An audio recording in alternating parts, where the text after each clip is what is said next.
Hello, beautiful people. It's your girl Neyssa with XPansive Taste. Here we expand our reality's ultimate greatness and learn to receive the best out of life. I do not write a script for this video or meditate on this too much, so I'm not completely sure how much of what I'm about to say is going to be important or relevant or helpful. But I still wanted to talk about this. This is a conversation I've been wanting to have for a couple weeks. And then I saw that Bumble has been making like a whole rebrand, and it's been putting out some condescending messages about celibacy, like, are you sure celibacy is the answer? Or you darn well know that celibacy is not the answer. And that is kind of relevant to what my take is, but obviously not with the same motives. So with Bumble, their motive is to tell you that celibacy is not the answer so that more women can get on the dating apps and I don't know, participate in the dating pool. They don't like the trend of women decentering men. It's bad for their business. And when I think of celibacy not being the answer, I think that celibacy isn't that one pill I can swallow to make myself feel whole again or to feel like I didn't require the validation of men. Or it wasn't the pill I could swallow to make me feel more at peace or happier. That wasn't the problem wasn't just sex related. Obviously, I believe that hookup culture is very harmful to women, and the sexual liberation movement, that was one of the biggest lies sold to women that really put them in danger. Like, once hookup culture came into the mix, heartbreak is on the table, STDs is on the table, unwanted pregnancies, being in a relationship with the wrong person, many disappointments, single parenthood. There's so much bad that comes out of the hookup culture. I do think that celibacy is very good, or you should at least properly vet out a person, check on their characteristics and who they are as a person before making a certain kind of commitment or agreement with them. Doing all that before you become intimate. And I don't want to sound mean or discouraging, but realistically, most of you aren't going to be successful with celibacy. A lot of the time, you're going to say you want to be celibate because of all the hurt you experienced. And so you go ahead and try it. And then 2 weeks later, you find that it's too hard. And then you go back to old habits. You're going to find that it's too hard to maintain this type of decision. And maybe you don't feel like you're getting the kind of benefit or the reward you were expecting to get out of it. Yeah, and you kind of give up. You might spiral and just like keep going on and off, celibate, not celibate, and I say this because this was my experience because I knew that being in this hookup culture was very toxic to me, and I didn't like the way I kept running back to it, and I wanted to focus more on myself, but I wasn't able to keep it up, especially for the long term or to the point where I said I wouldn't have sex until marriage. At least for me, I knew when it came to hookup culture, it wasn't about sex. It wasn't really about that. It was about receiving validation. It was about being accepted, not rejected.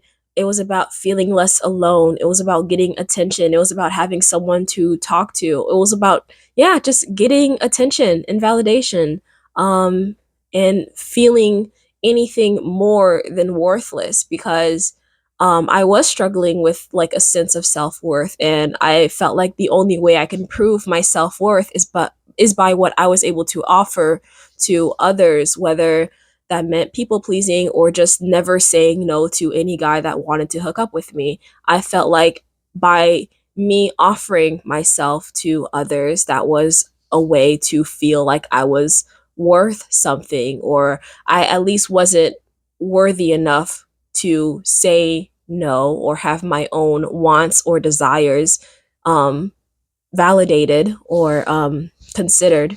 So when I was on the dating apps, I felt for a moment that I was worth something. I was worth attention. I was worth a conversation.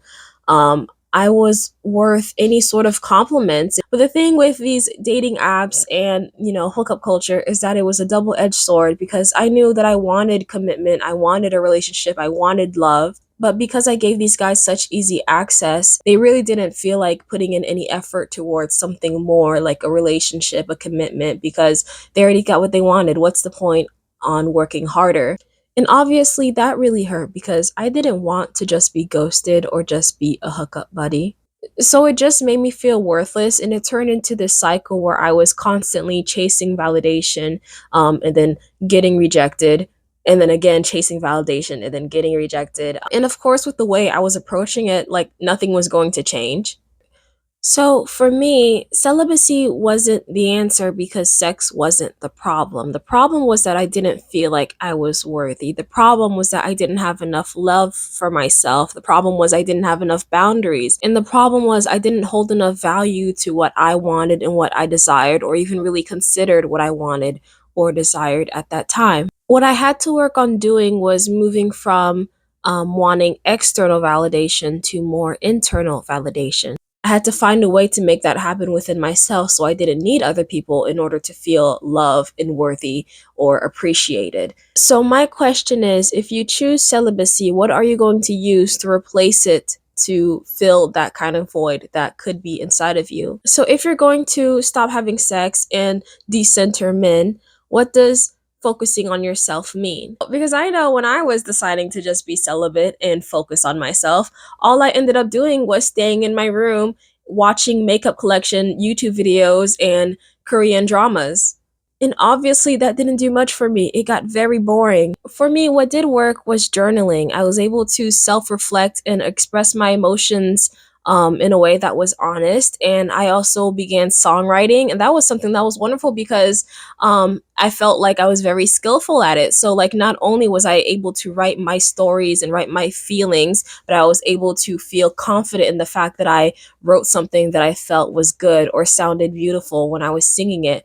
And so I was able to develop something that made me feel more confident in myself, more confident in my talent. And this is going to sound a little crazy, a little messy, but something else that helped me was to really start considering exactly what I wanted and just going with it, and also caring a lot about what I had to say. And so this was the part of my life where I decided that I was gonna, I don't know, have a little rebellious moment. And I ended up dropping out of college because I knew for the past 3 years I was there, I was not having fun. I was very much sick of it. And I knew I needed a break. So I did grow up very sheltered, and it felt like, my whole environment was very controlled growing up, and I didn't have a lot of freedoms. And so, I felt very restricted in that way. And that's probably part of the reason why I became such a people pleaser, that I never really considered what I wanted. And so when I finally came to a point where I'm just like, I don't want to care anymore about what other people want, I let myself just completely, go into another direction. And honestly, I feel like that was something that I needed. I feel like I needed that sort of direction in order to grow and develop as a more well-rounded individual. So I was able to develop a sense of self by saying no to the things I didn't want and saying yes to opportunities that interested me.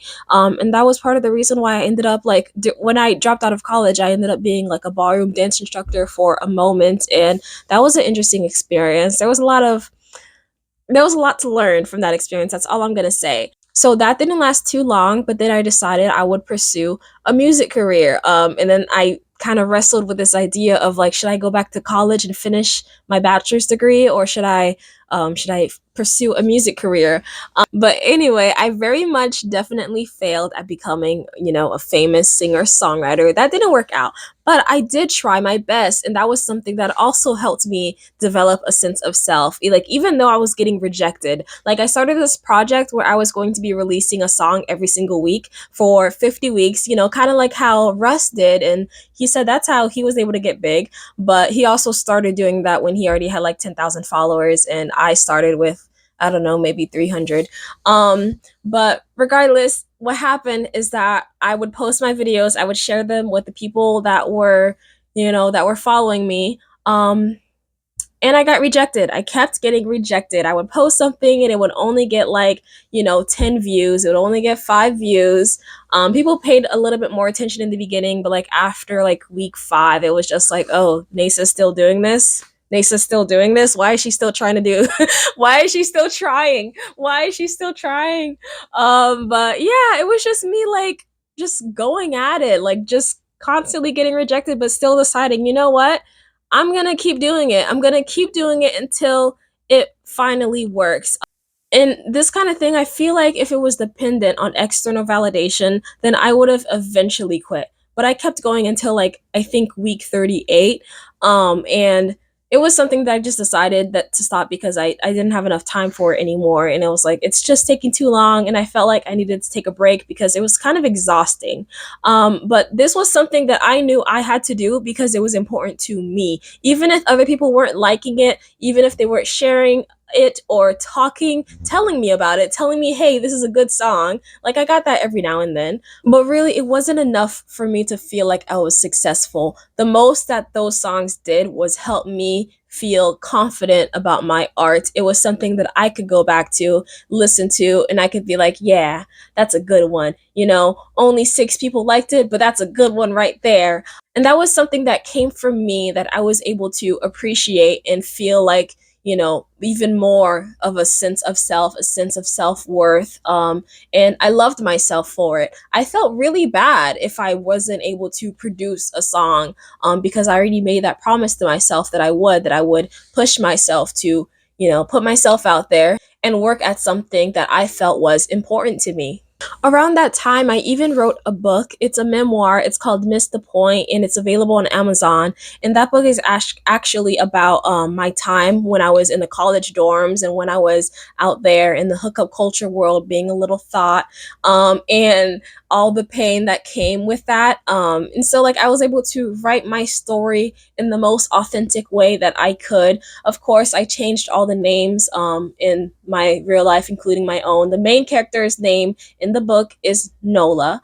And everyone has an alias over there. If you want to read it, then go ahead and do that. The link is in the description box. So, there's my story. You can read the synopsis there. And I think you can read like the first chapter, at least, in a couple pages of the second chapter for free.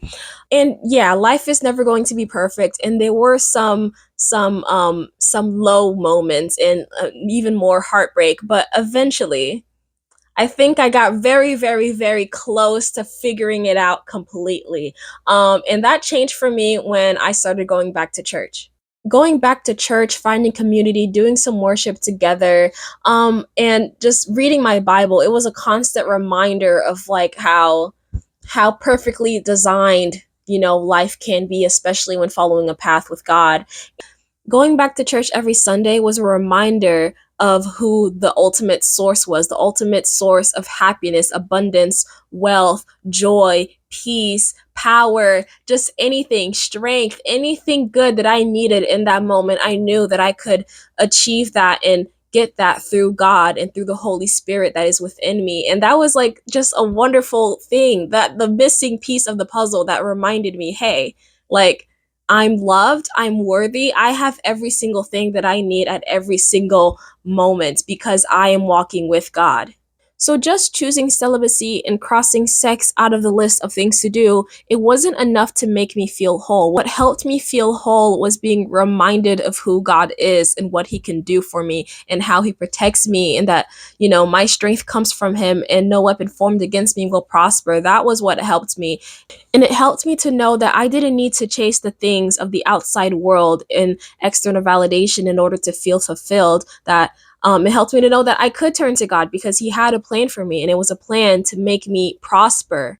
And knowing that my gifts, like writing, was something that came from God, and it was a tool that was given to me that could help me carry on to see the next day, or that can help me feel better about where I am, or just help me in general. Knowing that that was something that was given to me because he just loves me, that was something that, that also made me feel very whole. So simply not having sex isn't what worked for me. What really helped me feel whole and not need so much external validation was considering my own desires, my own needs, my own thoughts, and creating boundaries, saying no to more things, and developing a relationship with God. That those were the things that helped me. And I find that more and more my desires start to align more with God's desires. I know I'm definitely not perfect. Like, yeah, I'm definitely not perfect. I'm not being like self righteous. It's definitely a work in progress, but I definitely see the shift. And I don't know, at some point on this channel, XPansive Taste, I'm just going to be blasting out scriptures, and, that's how I'm going to use my voice. But I'm not quite there yet. So my last words are, God loves you so much, so much. You are worthy, and God wants a relationship with you. Go ahead and seek Him. He has a lot of good stuff waiting for you. So choose God and be transformed. Your life is going to be amazing. So that is all, beautiful people. Thank you so much for making it to this point of the video. Please like, comment, share, and subscribe. Goodbye, beautiful people. I send you my love. Mwah. Bisous.